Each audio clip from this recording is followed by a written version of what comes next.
दोस्तों, प्रभु यीशु मसीह में आप सभी को जय मसीह की। और मैं Rupesh Bhardwaj daily Bible news में आज 9 दिसंबर की सुबह आप सभी का स्वागत करता हूं। और आज हम फिर परमेश्वर के रहस्यमय और अद्भुत वचन के सफ़र में जाएंगे। तो मेरे दोस्तों, आज का हेडिंग आपने पढ़ा होगा, पाप करके गर्व करो। बहुत लोग बोलते हैं शर्मिंदा हो जाओ, मगर आज का हेडिंग ही दोस्तों पाप करके गर्व करो। तो ये क्यों हेडिंग मैंने रखा है, थोड़ा अंत में मैं आपको समझाऊंगा। इसके लिए आपको पूरा वीडियो देखना पड़ेगा। आप हेडिंग देख के डिसीजन मत ले लीजिएगा कि मैं कुछ गलत करने के लिए आपको बोल रहा हूँ, कि पाप करने के लिए बोल रहा हूँ। आप हेडिंग देख के पूरा वीडियो देखिएगा, उसके बाद कमेंट्स करिएगा। तो आज का वचन है यूहन्ना 5 अध्याय उसका 14 पद, जॉन चैप्टर 5 वर्स 14 हम पढ़ेंगे। यहाँ कुछ इस प्रकार से लिखा है मेरे दोस्तों, इन बातों के बाद वह यीशु को मंदिर में मिला। कौन मिला? जो व्यक्ति 38 साल से जो इंतज़ार कर रहा था कि पानी में कब छुए स्वर्गदूत, और उसे कोई ले जाने वाला नहीं था।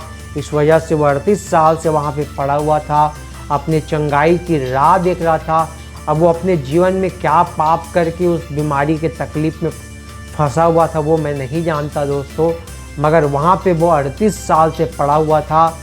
और उसके बाद वह व्यक्ति उस यीशु मसीह को वहाँ मंदिर पे मिला दूसरी बार। यीशु ने उससे कहा, देख तू तो चंगा हो गया है।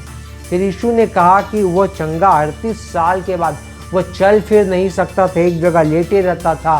वो चल के मंदिर में आया था और तब यीशु से उसकी मुलाकात हुई। और तब यीशु ने उससे कहा, देख तू तो चंगा हो गया है, फिर से पाप मत करना, ऐसा ना हो फिर से पाप मत करना। उसने शायद पहले भी पाप किया होगा अपने जीवन में, कोई नशा किया होगा या कोई और पाप किया होगा, जिसकी वजह से वो परेशानी बीमारी उसके जीवन में आई।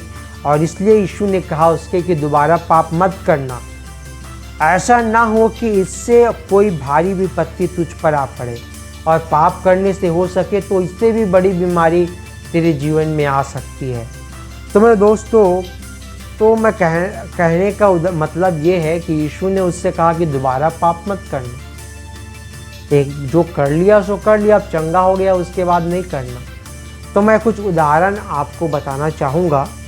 उदाहरण है राजा दाऊद के बारे में हम सब जानते हैं, जिसे परमेश्वर ने चुनकर दाऊद को राजा बनाया।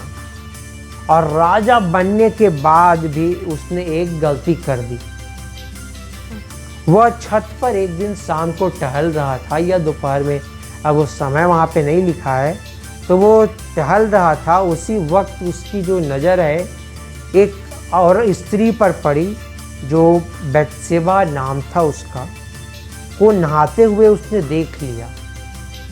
और फिर उसके मन में उसको पाने की इच्छा हो गई, और उस इच्छा को वो कंट्रोल नहीं कर पाया, काबू नहीं कर पाया। और उसके साथ उसको पाने के लिए उसके पति को मरवा डाला। और मरवाने के बाद परमेश्वर ने संदेश भेजा नबी के माध्यम से कि तेरे परिवार में अब तलवार ही तलवार चलेंगी। उसके बाद होना ये था कि बैतशेबा से दाऊद के घर में एक बेटा पैदा हुआ। बैतशेबा को वो पा लिया और उससे उसने एक बेटा हुआ, और बेटा कुछ दिनों में ही मर गया। और मरने के बाद राजा वो तो मर गया, और उसके बाद दाऊद के घर में फूट पड़ गई। और फूट पड़ने के बाद दाऊद का जो अपना बेटा था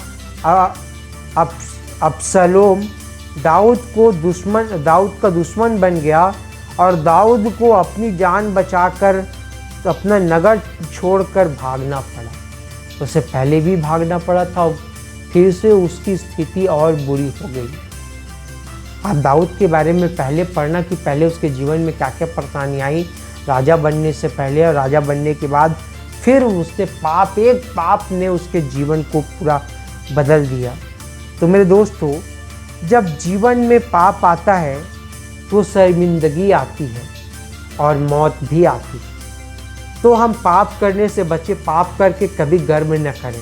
अगर आपने विश्वास किया है अपने जीवन में, परमेश्वर पे विश्वास किया, आपने पश्चाताप किया, आपने यीशु को अपना उद्धारकर्ता ग्रहण किया, आपने बपतिस्मा ले लिया, उसके बाद कृपया आप पाप ना करें। हो सके आपने उस बीमार थे चंगे होने का ग्रहण किया, उससे भी बड़ी बीमारी आपके जीवन में आ जाए, उससे बड़ी आर्थिक परेशानी आपके जीवन में आ जाए, उससे बड़ी तकलीफ़ें आपके जीवन में आ जाए, तो दोस्तों एक बार अगर आपने ये बपतिस्मा लिया, पश्चाताप कर लिया हृदय से, तो दोबारा आप पाप की तरफ ना जाए। अगर आप पाप किए तो फिर से शर्मिंदगी, मौत तक जा सकती है। तो मेरे दोस्तों अभी के लिए सिर्फ इतना ही, मिलते हैं आज शाम को। तब तक के लिए मैं आप सभी से अलविदा लेता हूँ। आप सभी को नमस्कार।